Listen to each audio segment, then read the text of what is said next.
Okay, so the book that I'm going to read is called The Name Jar. I don't know if any of you are familiar with it, but it is written and illustrated by Yang Suk Choi. Okay, this is a book that's appropriate for probably beginning in kindergarten through 2nd grade, and you could teach problem solution with it. You could also use it to talk about the importance of embracing diversity and embracing differences in one another. Okay?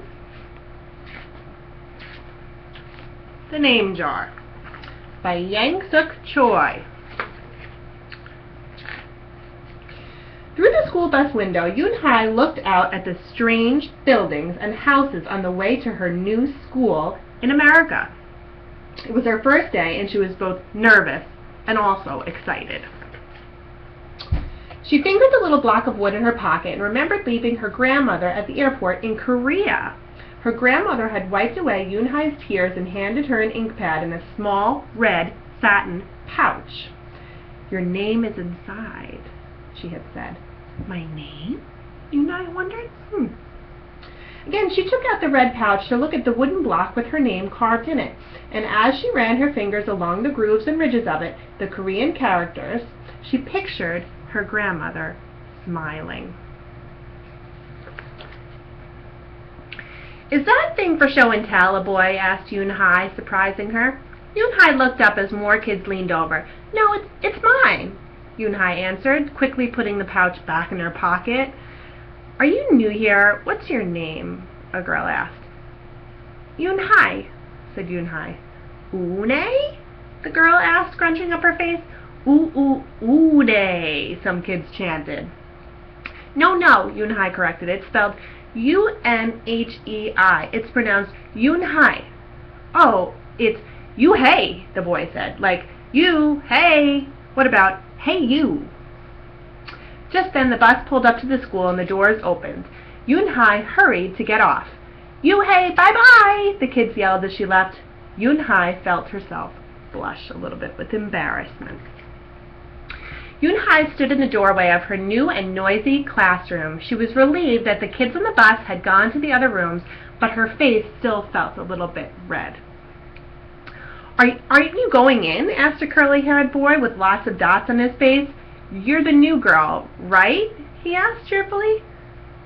Yoon Hai nodded, and before she could walk away, the boy took her hand and pulled her through the door of the classroom. "Here's the new girl," he announced so loudly that the teacher, Mr. Kokotos, almost dropped his glasses. Mr. Kokotos thanked him and greeted Yoon Hai. "Please welcome our newest student," he said to the class. She and her family just arrived from Korea just last week. Yoon Hai smiled broadly and tried not to show her nervousness. "What's your name?" someone shouted. Yoon Hai pictured the kids on the bus. I haven't picked one yet," she told the class, "but I'll let you know next week." As Mr. Kokotos showed her to her desk, she felt many round, curious eyes looking at her. "Why doesn't she have a name?" she heard someone whisper. "It's weird." "Maybe she robbed a bank in Korea and needs a new identity," a boy replied. On the bus home, nobody teased her, but Yoon Hai kept thinking about her name. "How was school, Yoon Hai?" her mother asked when she walked in. "Did you understand the teacher?" Yoon Hai simply nodded. "Yeah." She unpacked her school bag and set the red pouch by a photograph of her grandmother. "I'm glad you're learning English well," her mother said. "You must study hard, behave nicely, and get good grades to show that you are a good Korean." "I will," replied Yoon Hai, "but I think I would like my own American name," she said. Her mother looked at her with surprise. "Why? Yoon Hai is a beautiful name. Your grandmother and I went to a name master for it." "But it's so hard to pronounce for the other kids," she said. "I don't want to be different from all the American kids. I'm new." "You are different, Yoon Hai," her mother said. "That's a good thing." Yoon Hai just wrinkled her nose. Later that day, Yoon Hai and her mother went grocery shopping in her new neighborhood. They passed Fadil's Falafel, Tony's Pizza, and Dot's Deli. A big graffiti-painted garbage truck roared like a lion as it took off down the street. Sounds like a noisy city neighborhood. Nothing sounded or looked familiar until they got to Kim's Market. The sign was in both English and in Korean. Her mother picked up cabbage to make kimchi, Korean-style spicy pickled cabbage, and other vegetables and meat. She also found some seaweed, Yoon-hai's favorite, for soup. It made Yoon-hai smile. It was something she loved. Just because we've moved to America, her mother said, doesn't mean we have to stop eating the Korean food that we love. At the checkout counter, a friendly man smiled at Yoon-hai. Helping your mother with the shopping, he said? Yoon-hai nodded. I'm Mr. Kim, he said. What's your name? Yoon-hai, she answered.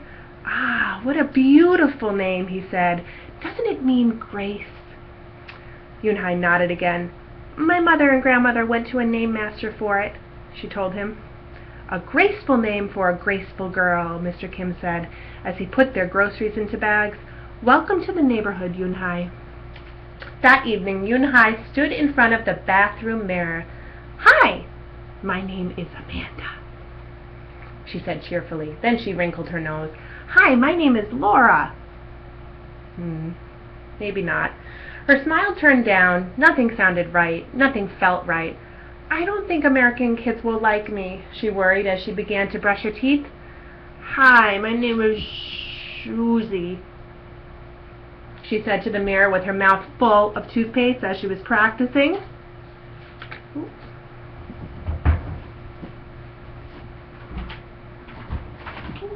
Technical difficulties. The next morning, when Yoon-hai arrived at school, she found a glass jar on her desk with some pieces of paper in it. Yoon-hai took one out and read it aloud. Daisy. That's my baby sister's nickname, but she said you can use it if you would like, said Cindy, who sat next to her. Yoon-hai took out the rest of the paper. Kamala, she read. I got it from a storybook, said Nate. She was smart and brave. Yoon-hai nodded and unfolded another piece. Wednesday? Yeah, you came to our class on Wednesday, said Ralph. Thank you for your help. A smile spread over Yoon-hai's face. Ralph quickly said, well, we'll put more names in. You can pick whatever you like, or pick them all, and you'll have the longest name in history. At 3 o'clock, the bell rang for the end of school. Yoon-hai looked out of the window and saw it was sprinkling. It's the same rain, she thought, but just in a different place. She watched other kids leaving in groups. Hey! A familiar voice called out to her. Yoon-hai turned around to see the curly-haired boy again. I'm Joey, he said. And you? Don't you have any name? Yoon-hai thought for a moment. Well, I can show you, she said, and she took out the small red pouch. She pressed the wooden block on the ink pad and then stamped it on a piece of paper. This is my name stamp, she said. My grandma gave it to me. In Korea, I can use it as a signature when I open a bank account or write a letter. And whenever I miss my grandma, I can use it to fill a piece of paper. Would you like to try it? She offered the stamp to Joey, and he carefully inked the stamp and pressed it hard on the paper. The red characters gleamed against the whiteness of the paper. Well, that's beautiful, Joey said. Can I keep the paper? Sure, Yoon-hai said. And then the two of them shared her umbrella as they walked to the school bus.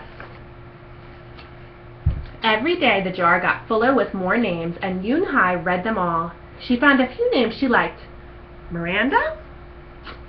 Stella? Avery? They sounded okay.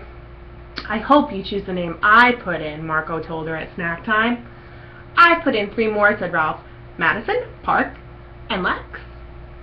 They're my favorite street names. Maybe you should close your eyes and draw a name, Rosie suggested. Ralph frowned. That's silly. What if she doesn't like the name that she chooses? Well, we didn't get to choose our names when we were born, did we? Rosie argued. Everyone thought about this. When Yoon-hai got home from school that day, her little brother ran to give her a letter. It was from her grandmother. She opened it quickly. It said, To my Yoon-hai, I hope you are enjoying your new school and new friends. Be sure to help your mother and your little brother. Here, the moon is up, but there, the sun is up. No matter how far apart we are, And no matter how different America is from Korea, you'll always be my Yoon-hae, your grandmother forever. Yoon-hae took out her wooden stamp and filled the paper with it. She thought for a long time in front of the bathroom mirror. On Saturday, Yoon-hae decided to walk to Mr. Kim's store. Mr. Kim was helping a customer, but he looked up and greeted her. "Hi, Yoon-hae." "Hi, Mr. Kim," Yoon-hae replied. She felt as if she was back in her old neighborhood in Korea. She was comfortable there. "Hey," said the customer, turning around. It was Joey from school. "Your name is Eun-hee?" he asked her with his eyes open wide. Yoon-hae looked quickly at Mr. Kim, then turned to Joey. She nodded slowly. "Yes, it's pronounced Yoon-hae." "And it means grace," Mr. Kim added. "Yoon-hae," Joey said slowly, and this time perfectly. It made Yoon-hae smile. "I'll have it ready for you tomorrow," said Mr. Kim to Joey. "Thank you, Mr. Kim. See you Monday, Yoon-hae," Joey said to her. He left before she could ask him why he was at the store. I wonder why he was there. On Monday, Yoon-hae came to class early to look at the names on one last time. Real goodness. Friars like the vanilla bean. Great. Has fresh cream, sugar, and milk. What's real vanilla bean? That's what makes up all those little specks. I started counting them during lunch today, and I'm still going.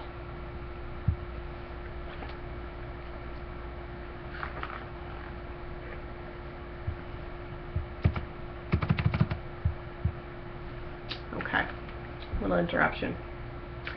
On Monday, Yoon-hae came to class early to look at the names one last time, but the jar was not on her desk. Instead, there was just a single piece of paper with a name on it. Yoon-hae slipped it in her pocket. "Where's your name jar?" Ralph asked as soon as he saw it was gone. "I don't know," Yoon-hae said. "It wasn't on Mr. Kokoto's desk or on any other desk, and it wasn't on the counters or any of the shelves. How could it just not be there? It makes no sense." As other kids arrived, they helped look. Soon, Mr. Kokotos came in and Ralph shouted at him, "The name jar is gone! The jar with all of the names in it." How is Yoon-hae going to pick her name now? "Gone?" Mr. Kokotos replied. With a look of concern, he asked Yoon-hae, "Did you get a chance to read all of the names anyway?" Yoon-hae nodded. She took a breath. I'm ready to introduce myself, I think." Yoon-hae wrote her name in both English and Korean on the chalkboard. "I like the beautiful names and the funny names you thought of for me, the new American names, but I realized I like my name the best, so I chose it again. Korean names, they mean something. My name, Yoon-hae, it means grace." "Grace, grace, In-hae," shouted Ralph. Everyone tried to say it. "Yin-hae, Un-yi, Un-hae." Yoon-hae said her name again slowly and clearly. Yoon-hae. Soon the kids began to say it better, even Mr. Kokotos. They applauded Yoon-hae's choice. "I was named after a flower," Rosie whispered to Yoon-hae. "Lots of American names have meanings too," Mr. Kokotos reminded everyone. When the class was dismissed, Yoon-hae heard her new friends say goodbye. "Bye, Yoon-hae. See you tomorrow." "Goodbye, Yoon-hae." Yoon-hae said goodbye and then looked around for Joey, but he was already gone. That's too bad. "Yoon-hae, Yoon-hae, come downstairs," Mother called up to Yoon-hae when she was at home. "Your friend is here to see you." Yoon-hae rushed down to see who she meant, and there stood Joey, and his arms were around the name jar. "Where did you find it?" asked Yoon-hae breathlessly. Joey looked embarrassed. I took it. But only because I wanted you to keep your own name, and you did." He reached in and pulled out the names. "Do you want to keep them?" he asked. "Thank you, I'll keep them, but just as a souvenir," Yoon-hae said happily. Then she pulled out the piece of paper from the pocket. "Do you want this back?" Joey grinned. "You can keep it. I'll return the name jar to class. Maybe you could put some Korean nicknames in it for us. Names with really nice meaning, so we can have Korean names and American names." could do that, agreed Yoon-Hai. I've already got a Korean nickname, Joey said. Mr. Kim at the store helped me to choose it. Carefully, he pulled a small silver felt pouch from his pocket. Then he took out a dark wooden stamp with beautiful Korean characters carved sharply into it. He pressed it on the ink pad and then on the piece of paper next to her name. Chinku, read Yoon-Hai. That means friend. And Chinku smiled back. So I hope you enjoyed that book, and it's definitely one that's worthwhile reading to the class to celebrate diversity.